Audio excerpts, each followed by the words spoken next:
What's going on, everyone? So we're all anxiously kind of waiting around to see what is going to happen with Jerami Grant. Are the Lakers actually going to be able to pull that deal off? My guess is it probably doesn't happen until it's closer to training camp. Obviously, it could happen at any time, right? You could be watching this video and it gets done. But more likely than not, I think it's in Portland's best interest to take their time, right? Like the Lakers probably aren't going anywhere, right? Lakers probably still want to get that deal done at some point. You kind of know what the Lakers are interested in giving up in order to acquire Jerami Grant. If you're the Blazers, you're kind of looking and hoping that maybe somebody will come out of the woodworks and go, hey, let's go pick up Jerami Grant. Or, worst case, you just take the Lakers deal closer to training camp. Or you go into the season, right? It's always a possibility that they don't make the trade. But I do think just kind of based on the consensus that the Lakers are probably going to get the deal done with Jerami Grant at some point. Big question, though, is what will that deal entail, right? Will it be both first, which I don't believe the Lakers will do. I think at some point you're likely going to see one first and maybe a couple seconds, or one first and maybe a pick swap. I think push comes to shove, the Lakers will end up keeping one of those first because the Lakers need more than just Jerami Grant.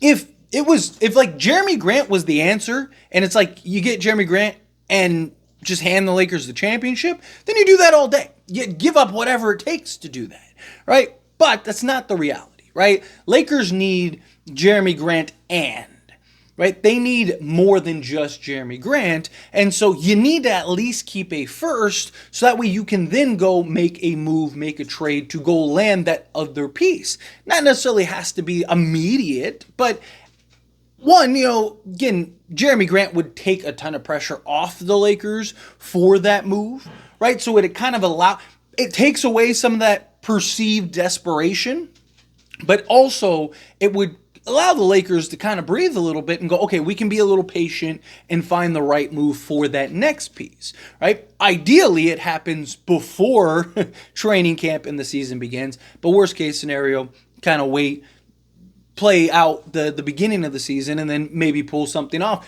Valanciunas is a name that's out there. But ideally, right, what I want to kind of dive into in this video is it appears based on kind of the rumors going around that it would be Rui, Gabe Vincent, Cam Reddish, and a first-round pick is what the Lakers are trying to give up for a deal for Jerami Grant. Maybe it's Jalen Hood-Schifino or whatever, but essentially Rui and Gabe Vincent is what they're trying to package. And then you would keep D'Angelo Russell, right? Keep Jared Vanderbilt. You would have options to make that next move, right? To me, I do think that there is a real argument to keep D'Angelo Russell, just because, again, you'd have to replace him as a playmaker.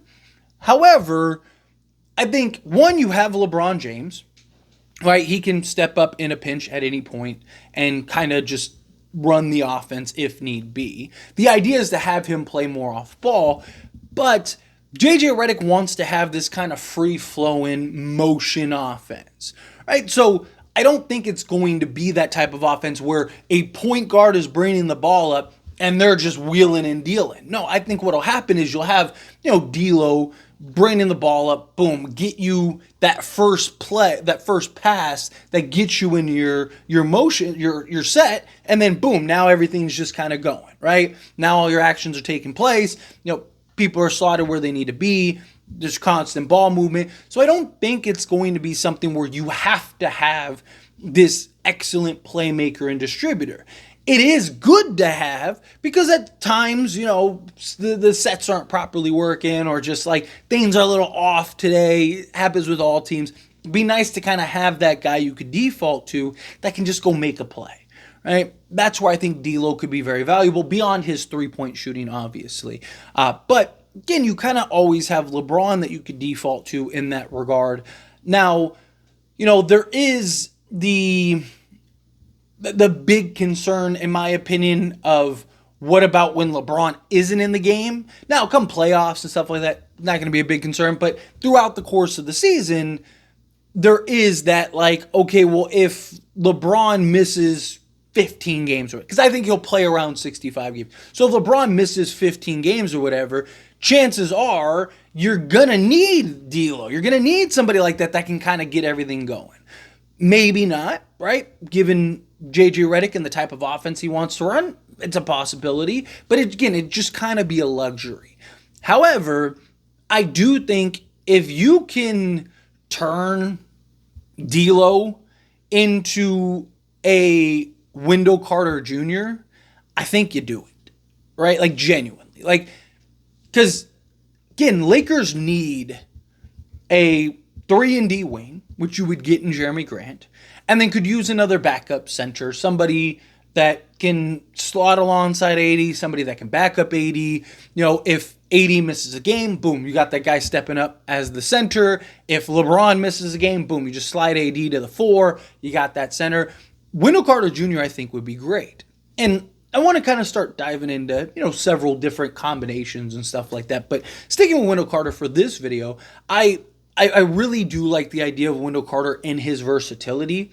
Also, you could, because the Lakers need to clear some salary. Because if you do a Jerami Grant trade, right, you're going to essentially have 3-for-1 swap. So you kind of need to free up some cap space to round out the rest of your roster. You have to at least have 14 guys, right? So D'Lo essentially just swapped for Wendell Carter. Maybe you're throwing in a first, right? If you can keep a first in that Jerami Grant trade, right? Now you've cleared, $5 million. I think it's a little more, and you'd probably clear another like $2-3 million off of the Jerami Grant trade, right? So let's say you clear in total $6 million.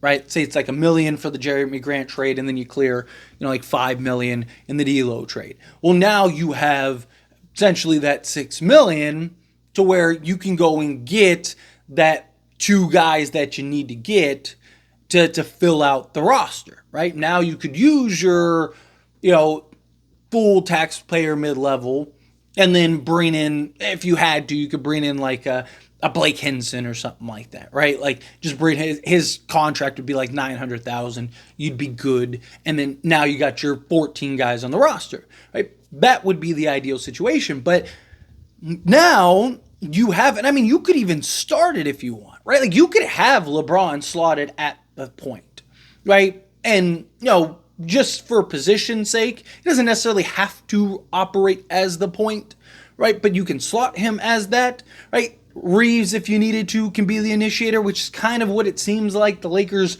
kind of leaning towards if they go that route of trading D'Lo, which I have my concerns of in and of itself. But you kind of look at what the roster, or at least the starting 5 could be.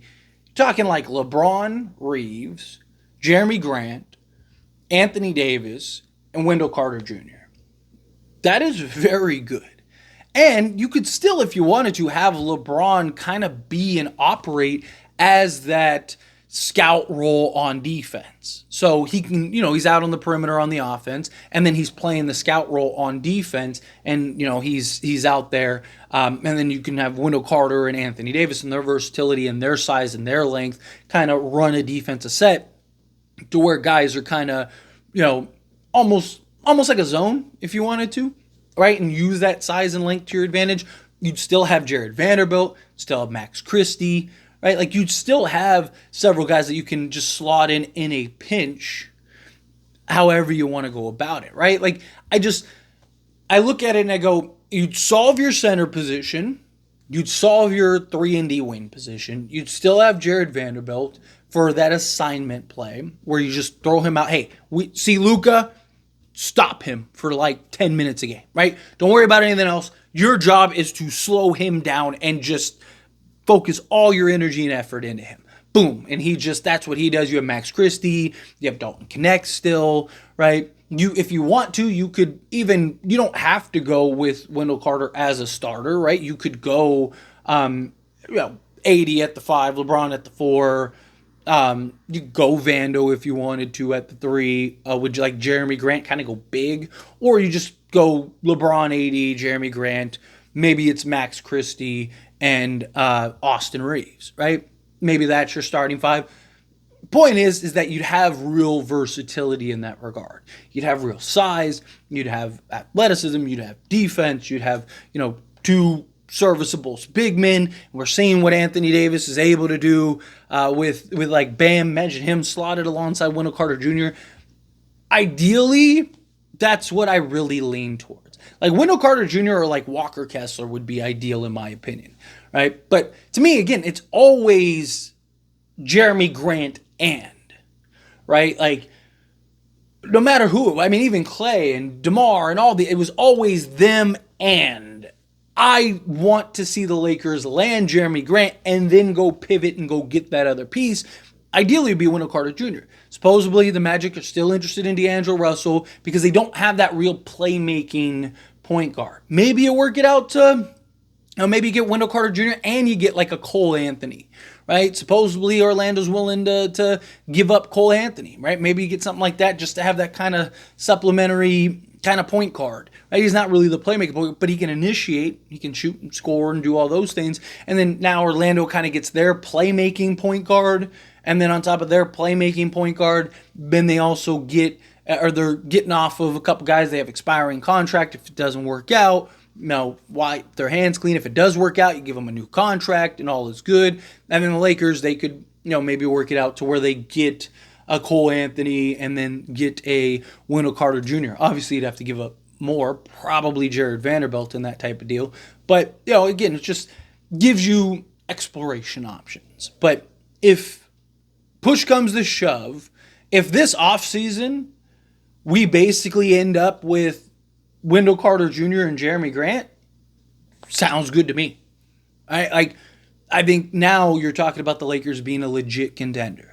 Right, because you're talking about a real versatile, sizable center that can back up, start however you want to approach it, and then a legit 3-and-D wing that can slot in at the 3, slot in at the 4, however you want to. If LeBron misses a game, you just move Grant to the 4, Vando at the 3. Right, like you got some real versatility in that regard. But anyway, as always, this is a discussion. Pass a question on you. Let me know your thoughts and opinions down in the comments below. What do you think? How do you feel? What are your thoughts? Do you agree? Do you think yes, that's the move, that's the play? Go get Wendell Carter Jr., go get Jerami Grant. Do you think no? Go with just Wendell Carter, go with just Jerami Grant and something else? Again, I want to kind of explore different options and possibilities, right? Because, again, if the Lakers do get Jerami Grant, they need to get something else. What is that else? And I think Wendell Carter Jr. is up there as one of my favorite options. But again, however you feel, whatever your thoughts are, love to hear it. Let me know down in the comments below. That being said, if you haven't liked this video, hit that like button. Helps me out. It's me enjoy these types of videos, and I truly appreciate it. Not subscribe to the channel, hit that subscribe button, turn on the bell notifications. Appreciate y'all. See you in the next one. Thank you.